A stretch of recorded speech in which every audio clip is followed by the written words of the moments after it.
قاضي فرنسي متقاعد يفجر أمام الملأ في إذاعة خاصة على الإذاعة الفرنسية على أن القضاء الفرنسي فاسد ولا يمكن الوثوق به.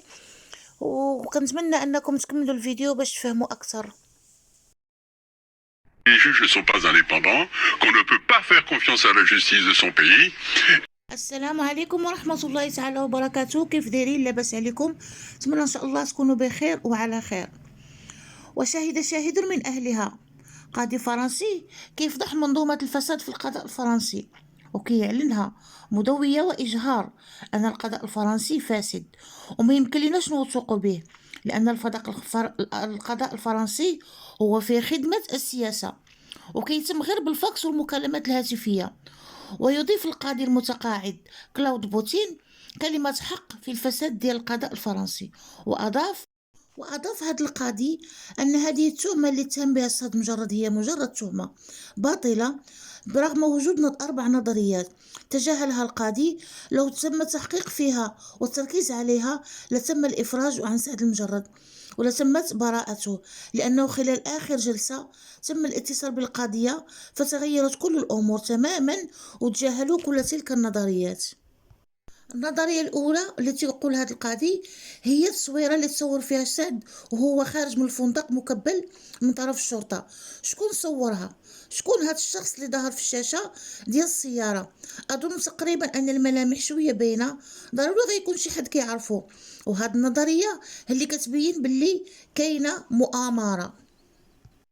والنظرية الثانية اللي تيقول هذا القاضي كاين ميساج بعثته لورا بريول لصديقها، قالت له يعني قبل ما تتصل هي بالشرطه اتصلت بالصديق ديالها كتقول ليه بلي راه تعرضت للاغتصاب.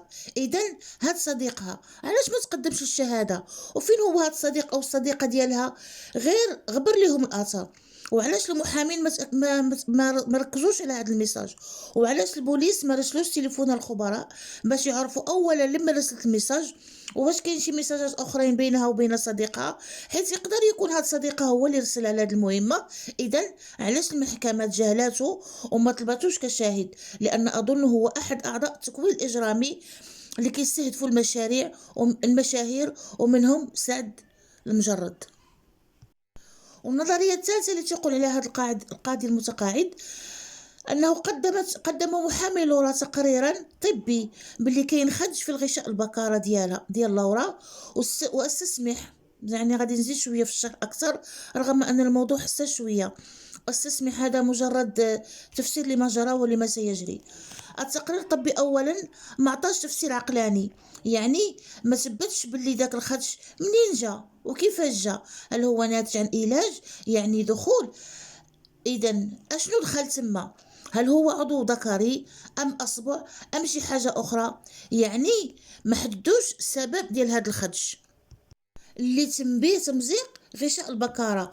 وشنو دارت لورا بريور ملي دخلت الحمام؟ اشنو دارت تما؟ هذا حد قولها انها ملي تعرضت للاغتصاب دخلت الحمام وخرجت وقالت له انت مونستر يعني وحش.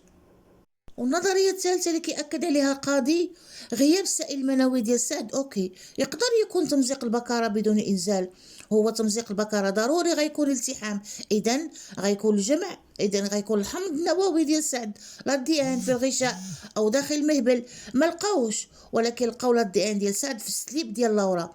منين جا هاد الدي ان؟ اذا من بعد ما قمشت سعد في ظهره بالضفار ديالها وخلات له بعض الاثار، يعني ظفرها هزو الدم وهزو ديك الجلده عملت ليه جرح، هو اللي خلى سعد يتهور ويضربها. اذا هذا الدي ان لصق بضفارها وهي هزات سليبها بايديها، يعني لصق داك الدي ان داك السليب. ثم وهذا هو اللي لقاو في الملابس الداخليه فقط، اما داخل المهبل ما لقاو حتى شي حاجه، لا الدي ان لا سائل منوي. اذا التقرير الطبي خاصو يثبت هذا الشيء. والنظريه الرابعه اللي تيقول عليها القاضي هي كما تنعرفوا جميع تعرض على لورا بريور اموال طائله عليها مثل امراء سعوديين وغيرهم، حتى اشرف حكيمي قام بمساعده سعد $1,000,000، يعني ملايير وملايير كبيرة بزاف وصلت لأكثر من $20,000,000 وأكثر، لكنها رفضات. وهذا يعني أنها غادي تشد أضعاف وأضعاف هذه المبالغ من جهة أخرى. إذا في نظركم شكون اللي يقدر يدفع أكثر من 50 مليون أو 60 مليون دولار لورا بريول؟ أعتقد لا، من غير الدول، يا إما فرنسا أو الجزائر، يعني منظمات سياسية كبيرة. زولوا ديك الفكرة ديال الأشخاص وفنانين غايرين منه وباغين يطيحوه باش تخلى ليهم الساحة الفنية، أو حاقدين يعني أوقعوه في هذا الشيء كامل باش يطيحوه قبل مليارات. هادو راهم ملايين ملايير، يعني كتهز دولة وتفكها من الديون لسنوات. هذه راها سياسة دولية، دولة كتحارب دولة. ما ترجعوش تقولوا لي راه مدمن مغتصب يستاهل اللي جرى ليه، حيت لاحظنا باللي كاين اللي كيساند سعد وكاين اللي ضد سعد. البشر ليسوا معصومين من الخطأ. وما تنساوش سعد راه شاب وباقي صغير في مقتبل العمر، يعني راه ضعيف، واي وحده تقدر توقع به في نفس الواقعه غيدير بحاله، حيت هي مشات معاه برجليها، دخلت معاه الغرفه، تارته جنسيا اولا بالجمال ديالها وبحركتها الجنسيه. وكاينين بزاف اللي تيقولوا على ان سعد راه يعني اعترف بالجريمه ديالو، يعني اعترف بهذا الشيء كامل، وانتم مازال كتهضروا على انه بريء.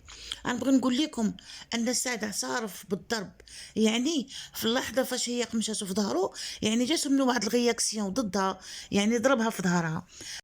اما الفرضيه ديال الاغتصاب فهو سعد المجرد كاين فيها تماما، ونفاها امام القاضي، والله يدير لهم طريق منطق هو ولا أشرف حكيمي والسلام عليكم.